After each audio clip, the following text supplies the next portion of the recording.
अस्सलामु अलैकुम वरहमतुल्लाहि वबरकातुह। अल्हम्दुलिल्लाह रब्बिल आलमीन वस्सलातु वस्सलामु अला अशरफिल अंबिया वल मुरसलीन नबीना मुहम्मद व अला आलिहि व सहबिहि अजमईन, अम्मा बाद। दीनी भाइयों और दोस्तों, अल्लाह तबारक व तआला अपने बंदों पर बहुत ही ज़्यादा मेहरबान होता है। यहाँ तक कि नेक काम का इरादा करने पर भी अपने बंदों को सवाब से नवाजता है।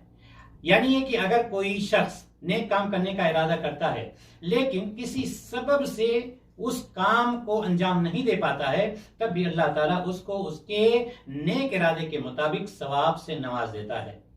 हजरत इमाम बिन यजीद रजी अल्लाह ताला अन्हु बयान करते हैं कि मेरे वालिद ने कुछ दीनार सदका के लिए निकाले और उसको मस्जिद में रख दिया ताकि फकरा और मसाकीन को, उसके मुस्तहिकीन को उसको दे दिया जाए। ये कहते हैं कि मैं मस्जिद में आया, वो दीनार उससे ले लिए जिस शख्स को मेरे वालिद ने दिया था, क्योंकि मैं जरूरतमंद था, और उसको घर ले आया। जब वालिद को मालूम हुआ तो उन्होंने फरमाया, वल्लाह तुम्हें देने के लिए मैंने इरादा नहीं किया था।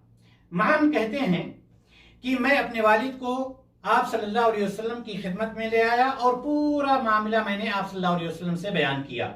आप सल्लल्लाहु अलैहि वसल्लम ने फरमाया, ए यजीद, तुम्हारे लिए तुम्हारी नीयत का सवाब है, और ए मान, तुमने जो दिया है वो तुम्हारे लिए जायज है। मोहतरम हज़रात व ख़वातीन, यजीद रज़ी अल्लाह ताला अन्हु ने यानी वालिद ने अपने बेटे को सदका देने का इरादा नहीं किया था, आप गौर करें, बल्कि किसी मुस्तहिक को देने का इरादा किया था और इसीलिए उन्होंने मस्जिद में रख दिया था। लेकिन गैर इरादी तौर पर वो माल उनके लड़के के हाथ लग गया।